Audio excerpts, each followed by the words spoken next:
sport, Popo sport, sport, Popo sport, Popo sport, sport, Popo sport, sport, Popo sport, sport.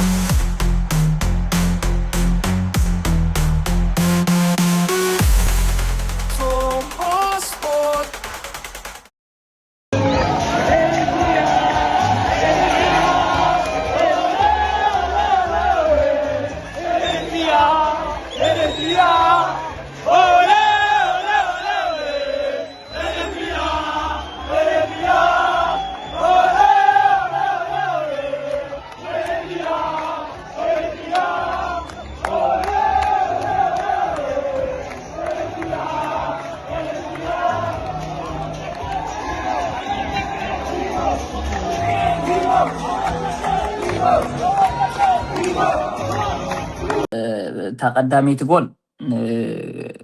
ኮሚሽን ስፖርትን ፌደሬሽን ኩዕሶ እግርን ኣሰልጠንትን ተፃወትን ብሓባር ዘለና ብልፅ ስለዝኾኑ ብሉፃት ስለዝኾኑ ሳለኦም ኣነኻ እሶም ተዘይህለው ኣነ ወላ ሓንቲ ትርጉም የብለኝ በይነ ዝገበርኩ ወላ ሓንቲ የለን ከም ጋንታ ኩልትና ቤንቺ ዘሎ ቤስቲ ዘሎ ሓቢርና ብሓባር ኮይና ነዚ ውፅኢት ኢና ኣምፂና እሞ ንዕኦም ብልቢ እንዳመስገንኩ ንዕኦም ክትኾነለይ እንዳወፈቑ እታ ካልአይቲ ከዓ ንኩሉ ህዝቢ ኤርትራ ናብ ውሽጢ ናብ ደገን ዘሎ ንኩሎም ማስ ሜዳታት ማስ ሜዳ ናይ ስፖርትን ነቶም ካልኦት ማስ ሜዳታት ንዓና ሞራል ምትዕባን ዝህቡናኻ ኣብዚ ዘለኹሞ ሰላም እንዳተመንኹ ንኩሎም ብልቢ ደመስግን ደጊመ ደጋጊመ ንረቢ አልሐምዱሊላህ እንዳበልኩ ኮንግራ ሬትሲ ኮንግራ ኩላትካ ሎም ማዓንተ ሓጎስካ ፅምብል ሓጎስካ ቀፃሊ በዚ ጥራይ ይኮነን ዝበዝሕ ነገር ስለዘለው ቴንኪዩ ላቭ ዩ ዮሃና ንመላእ ህዝቢ ኤርትራ ኣብ ውሽጥን ወፃእን ብዓወት ሬድሲ ካመል ሰላም ክቡራት ተኸታተልቲ ዕለታዊ ዜና ስፖርት እንሆ ሰናይ ምክትታል ሃገራዊት ጋንታ ኩዕሶ እግሪ ኤርትራ ሎም ሰሉስ 31 መጋቢት ኣብ ታሪክ ኩዕሶ እግሪ ኤርትራ ሓደ ምዕራፍ ጽሒፋ ሬድሲ ካመልስ ድሕሪ 18 ዓመታት ናብ መጻረይ ዋንጫ ኣፍሪቃ ኣብ ዝተመልሰትሉ ኣብ ሓጺር ግዜ ምድላዋታት ጻፊፋ ምስ ሃገራዊት ጋንታ ስዋቲኒ ናይ ክልተ እግሪ ጸወታ ከተካይዲ ኮንፌደሬሽን ኩዕሶ እግሪ ኣፍሪቃ መደብ ኣውፂላ እቲ ቀዳማይ እግሪ ኣብ ሞሮኮ እቲ ካልኣይ እግሪ ከዓ ኣብ ስዋቲኒ ሬድሲ ካመልስ ኣብ ቀዳማይ እግሪ በተና መወዳእታ 10 ደቂቕ ዘመዝገበተን ሸቶታት ሓለቃ ጋንታ ዓብለሎም ተክለዝግን ዓሊ ሱሌማንን ክልተ ባዶ ክትዕወት ብምኽኣላ ነዝሎም ዝተኻየደ ናይ ካልኣይ እግሪ ጸወታ ዝበለጸ ዕድል ሒዘ ኣትያቶም ልክዕ ከም ዝሓለፈ እንተተዓወተት ሰኒ እንተዘይኮነ ድማ ነዘን ክልተ ሸቶታት ዓቂባ ክትወፅእ ዕማም ስለ ዝነበራ እቲ ዝኸበደ ስራሕ ኣብ ስታድየም ሞሮኮያ ወዲኣቶ እንትተባህለ ምግናን ኣይከውነን እቲ ሬድሲ ካመልስ ኣብዚ ናይ ካልኣይ እግሪ ጸወታ ዝያዳ ዕላማ ሒዛቶ ዝኣተወት ምስ ሙሉእ ጥንቃቐ ዝተጸንዐ ስልቲ ጸወታ ምኽታል ነይሩ ኣብ ገዛእ ልዳትካ ዝደጋገም ምቅብባል ኩዕሶ ብምውጋድ ኩዕሶ ኣብ ማእከል ሜዳ ክሓፅራ ዝኽእል ስልቲ ጸወታ ድማ እዩ ምርጫ ሃገራዊት ጋንታ ኤርትራ ነይሩ ኣሰልጣኒ ሬድሲ ካመልስ ሓሽም ሓኪም ነዚ ኣብ ላዕሊ ዝተጠቕሰ ነገራት ንምፍጻም ኣብ ውሽጢ ሜዳ ክልተ ምስኩነታት ወይ ከዓ ምስ ኣንፈት ኩዕሶ ዝቀያየር ዓይነት ስልቲ እዩ ተኸቲሉ 4-5-1 ወይ ድማ 4-2-3-1 ስልቲ ጸወታ ኣብ ሓደ ጸወታ ክልተ ምስኩነታት ዝቀያየሩ ስልትታት ጸወታ ክትኽተል ምምራጹ ኣብ ቴክኒካውን ታክቲካውን ብስለት ተጻወት ሬድሲ ካመልስ ዘለዎ ምትእምማን ብግልጺ ዘብርህ እዩ እዚ ኣሰልጣኒ ኣብ ማእከል ሜዳ ብዝሒ ዘለዎም ተጻወት ገይሩ ኩዕሶ ብምቁፅጻር ካብታ ክልተ ሸቶታት ከተሕዊ ተልእኾ ዝነበራ ስዋቲኒ ክመጽኦ ዝኽእል መጥቃዕቲ ምምካን ወይ ድማ ምጉዳል ሃገራዊት ጋንታ ኤርትራ ኣብቲ ኣብ ሞሮኮ ዘካየደቶ ናይ ቀዳማይ እግሪ ጸወታ ስልቲ ጸወታ 4-3-3 ብምኽታልያ ቀዲማ የማናይ ኢድ ናይ ትግጥም ንምሓዝ ናብ ምጥቃዕ ዘድሃበ ስልቲ መሪፃ ነይራ ሎሚ ግን ኣብ መስመር መጥቃዕታ ነቲ ኩዕሶ ኣብ ልዳት መጋጥምቱ እንተደኣሒዙ ዘይምሕር ዓሊ ሱሌማን ጥራይ ብምቕማጥ ዝያዳ ንኽልተ ክንፍታታ እያ ዝኸበደ ዕማም ሂባቶም ኣብ ቀዳማይ እግሪ ተቐይሩ ናብ ሜዳ ብምእታው ንሸቶ ዓብለሎም ተኽለዝጊ ካብ ናይ ማእዝን ቅላሕ ዝሰርሐ ናሆም ታደሰ ብፀጋማይ ክንፊ ምስ ቀዳሞት 11 ተሰለፍቲ ክኣቱ ከሎ ኔምሮድ ከዓ ኣንጻር ኒሄ ኣብ የማናይ ክንፊ ዝነበረ ተጻዋታይ እዩ ሬድሲ ካመልስ ዝያዳ ተጥቃዓሉ ክንፊ ጸጋማይ ክንፍ ብምንባሩ ኣብ ናይ ውሽጢ ሃገር ጸወታታት ማልያ ክለብ ደንደን ሚኒስትር ምክልኻል ወዲ ዝጻወት ናሆም ታደሰ ኒሄ ምስቲ ኣብ ማእከል ሜዳ ምስ ዓብላሎም ሓላፍነት ተሰኪሙ ዝነበረ መድሃኒ ረድእ እናተቀያየሪኦም ናይ ምትካዕን ናይ ምክልኻልን ሓላፍነት ተሰኪሞም ነይሮም ኩዕሶ ተጻወቲ ስዋቲኒ ክሕዙ ከለዉ ናሆምን ኔምሮድን ነቶም ናይ ክንፍ ተጻወቲ ብምሓዝ ንናይ ጸጋምን የማንን ተኸላኸልቲ ሬድሲ ካመልስ ቪክተር ፋርስን ዮናስ እድሪስን ኩዕሶ ኣብ ምክልኻል ክሕግዝዎም ከለዉ ኩዕሶ ምስ ሃገራዊት ጋንታ ኤርትራ ብትኾነሉ ድማ ንቅድሚት ብምኻድ ኩዕሶ ናብ ዓለን ምብጻሕ ይሰርሑ ብሉጽ ተጻዋታይ ዞባ ማእከል ክለብ ቀይሕ ባሕሪ መድሃኒ ረድእ ድማ ምስናሆም እናተቀያየረ ይጻወት ነይሩ እዚ ድማ እዩ ሎሚ ብልክዕ ኣብ ስታድየም ስዋቲኒ ክንጸባረቕ ተራእዩ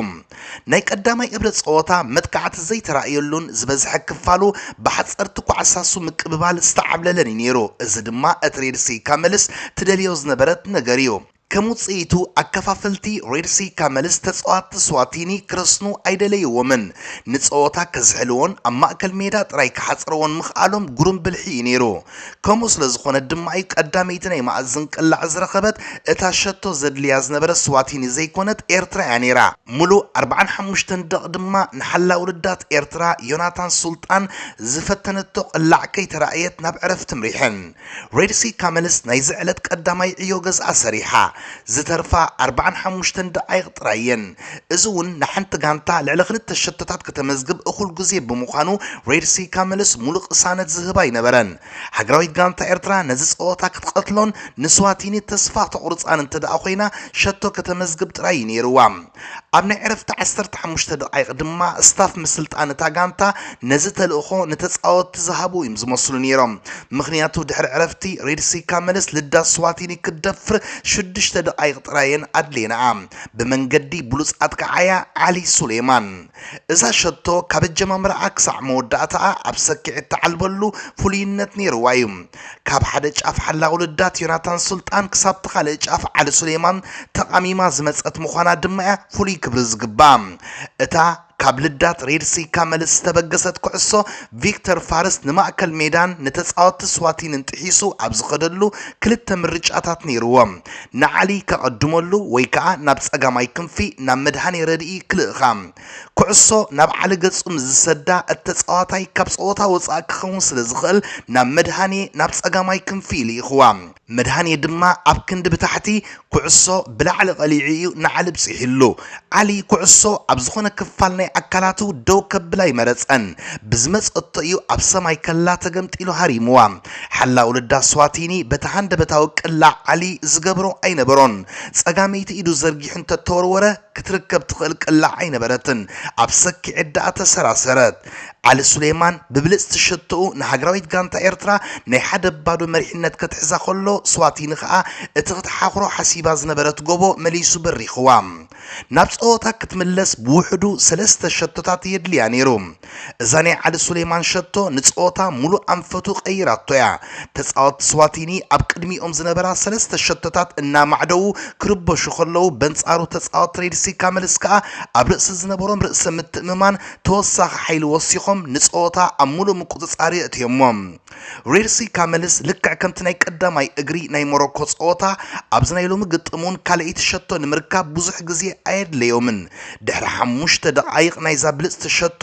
ደጊማ ብምሉእ ውህደት ንዝተረኽበት ኩዕሶ ዓሊ ንዕኡን ንሃገሩን ካልእይቲ ሸቶ ቀይርዋ ድሕሪዚ ስዋቲኒ ኣኸለይላ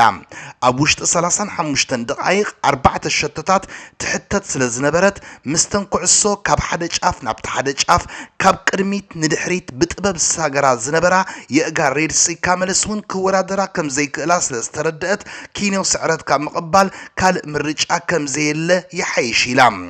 ኣብ ተወሳኺ ሰዓት ካብ ቅላዕ መቕጻዕቲ ንዮናታን ሱልጣን ሓንቲ ሸቶን ተመዝገበትሉ ካብ ስዕረት ግን ክትገላገላ ትኽእል ኣይነበረትን ጸወታ ሃገራዊት ጋንታ ኤርትራ 2 ስዋቲኒ 1 ተወዲኡ ብድምር ናይ ክልተ እግሪ ጸወታ ድማ ኤርትራ 4 ስዋቲኒ 1 ቅንያት መጻረይ ተወዲኡ ኤርትራ ድማ ናብታ 10 ጸወታታት ዘካይድ ናይ ምድብ መጻረይ ዋንጫ ኣፍሪቃ 2027 ሰጊራ ዓሊ ሱሌማን ካብ 4 ሸቶታት ሬድሲ ካመልስ ሰለስተ ሸቶታት ዘቁፀረ ተጻዋታይ ከም ምዃኑ እቲ ዝበለጸ ተጻዋታይ ናይ ዝኽልተ እግሪ ግጥማት ዘብሎ እዩ ብፍላይ እታ ቀዳሚት ሸቶኡ ናይ ብሓቂ ብሉጽ ፕሮፌሽናላት ከዓይ ምዃኑ ትምስክር እያ ነይራ ኣብ እግሪ ጎቦ እምባሰይራ ኮይኑ ሸቶ ምምዝጋብ ጀሚሩ ዓዲ ቀይሕ መንደፈራ ኣስመራ እናበለ ናብ ኡጋንዳን ባህርዳርን በፂሑ ኣብ ሊግ ኢትዮጵያ ብልሒ እጋሩ ኣመስኪሩ ኣብ ፒራሚድ ግብፂ ብቕልጣፍኡ ደቢሉ ካብ ሰሜን ክሳብ ደቡብ ኣፍሪቃ ድማ ንሃገሩ ብሸቶታት ኣድሚቑ እቲ ጉዕዞ ድማ ገና ቀጻሊ ይብል ብቓላቱ هو مغنياتو احنا نفلت نيرنا تدالينا تتصوتا ترغاغينا خنكودو خمزلنا عندنا غا بحساب تخلاقينا تكعنا خنكيد استراتيجي سلستو هابنا كل من قصاصنا بحبار سلازنبره من نابيك خيكول انتي كم زنقاص كله نيش ترين سرحنا عندنا خنزارارو سلازنبرنا كن حجون ابهار دار كنصاط كلنا مدهانه خمس عينه تماساسالي اسيس غير لو ما عند خلتينا اسيس غبر مدهاني كن حجون حنت غير لي سلازنبره انتي كجبر كم زخيل انا خنت كدالو خمس زخيل بزياده سلنفالت كوم قال لمد سلازلو اوريدي حجي تمكرو بزح سلازوسركو كلبات اب هاغراويت كانتا بزح ነገር ስለዚህ ከመዓልኻ ከመትካዓይካ ብዙሕ ነገር ካና ሃገራዊት ጋንታ ከገብር ከም ዘለና ስለዝኣመንኩ አልሐምዱሊላህ ካት ብዙሕ ነገር ምድላው ናሽናል ቲም ትዳለው ነገር ንሃገርካ ከተበርክቶ ትደል ነገር ምድላው ስለዝኾነ በዝጋጣም ገና ይኻ ብዙሕ ነገር ስለዝሰርፈና እዚ ጀማሪ ብዙሕ ነገር ክንገብር ኢና ዝሓሸኻ ሃገራዊት ጋንታ ዝበለጸኻ አፍሪካ ንሳተፈሉ መድረኽ በሓባር ኮይና ከሉ ክንሓስብ ከም ምዃና ካብሎም ማዓንቲ የዳምን ማለት እዩ كم يا مخنياتو أنا نهم هيبي نهم مدهانة دقيم ولا حرين مدهانة باس مستوى هبتو مدهانة أو أقول مسبت حتى أنا قلت في بوكس سبيد جرا نقدر ميت كان دحري تماريسة شو عند دحري ماينس مزجبرة بس أجا موان تاج شو تهاري متريا موان هنا جنا صواتنا خمنا أطغى بإيربورت هتحزم يوم 4-0 سعرنا هنا نصدقكم أفغان تنا أين سعر هنا أميد أنا مس كاميرون 0-0 أنا بأنغولا خلت بقول إتينا قال زعينة وزراء بخاب بإيربورت كسب وتير رأس مجب تناتنا كسعرنا خم خانو يوم الزارة ربونيرم جنا وأنت مالكم فرسيك نجبر زر باب زخرنا اللون أزيم كسعرنا خم خانو فلوتات مخانو بزحنا جر زربات نيرهم أنا هنا كنت خم نجبر كان فلتنا حجة قللت تتصاتي كنا بزحت مكرر لنا أنت عينت تتصورنا كنا تصور خم نخيل نفلتنا هم عينت تصوت حزني خم نخيل نفلتنا سرحنا لو تدالينا لينا تزارارينا لينا أنا خاف فلوت نير نجيري موالا تحريت كي أتونا تراي مجمر تخن تنقل نمبر قول كم نتخو توم خاني نقرب نيري بتن دلها الحمد لله قول كنا أتون ناتومنا كل زربا خان عنا خده لنا يكأله تتصوتها كان حرق عرفتكم ولو تقاطع صيرنا يمينا بتحنا ندلينا كله تبغى عايزنا زود سيتكا بتعمل تبقى مزرب هاي زنبرنا كابدجز موتنا وشتنا هو تتصوت بحنساب كلاتنا خوينا كم مدك أسد حيز كحد نيدك حد نيوشت نجبرنا بحنساب نادك أسنا ندا تزاررنا كل من قصصنا بحنساب نجبرنا نزعوت كنموت خيلنا مساعتنا ون بقى بوسوس بقى خنقرك هيك إني أبى قرناس كسب شدي شوعات شمون تتاجن قوات أسرعتني ترينا أنا قلت فاوع عصا ترينا نزح لكم عين نجبرنا إن نصحنيرا بلد سجان تاني وحكي ሃገራዊት ጋንታ ኤርትራ ኣብ ሓፂር ግዜ ምድላዋት ከምዚ ዓይነት ብሉፅ ፆታ ምስ ድሙቕ ዓወት ከተመዝገብ ፍሉይ ክብሪ ዝግባእ እዩ እዚ መጀመርያ እምበር መወዳእታ ኣይኮነን ካብ ናይ ምድብ መፃረዪ ፀወታታት ሓሊፋ ኣብቲ ድሕሪ ነዊሕ ንፈለማ ግዜ ሃገራት ቀርኒ ኣፍሪቃ ኬንያ ኡጋንዳን ታንዛንያን ብሓባር ዘእንግድኦ ዋንጫ ኣፍሪቃ 2027 ክትሳተፍ እዩ ሕጂ እቲ መንገዲ ክዕመም ዝግብኦ ስራሓት ድማ ካብ ሎሚ ክጅምር ኣለዎም ኤርትራ ኣብ ካልኣይ ሱታፊ እያ ብመንገዲ ኦሎምፒካዊ ዘርእሰናይ ታደሰ ናይ ኦሎምፒክ መዳልያ ዓቲራ ሕጂ ኸኣ ኣብ ዋንጫ ኣፍሪቃ ምእታው ከም ከቢድ ስራሕ ኣይንፅበዮን ፅሑፈይ ቅድሚ ምውዳኢ ነቶም ኣብ ስዋዚላንድ ደቡብ ኣፍሪቃ ዛምቢያ ብሓፈሻ ኣብ ደቡባዊ ዞባ ኣፍሪቃ ዝርከቡ ኤርትራውያን ንሬድሲ ካመልስ ብኣካል ተረኺቦም ዝሃብዎ ደገፍ ምስጋና ይግብኦም እዩ ደጊምና ንመላእ ህዝቢ ኤርትራ ውሽጥን ወፃን ዮሃና እናበልና ቪቫ ሬድሲ ካመልስ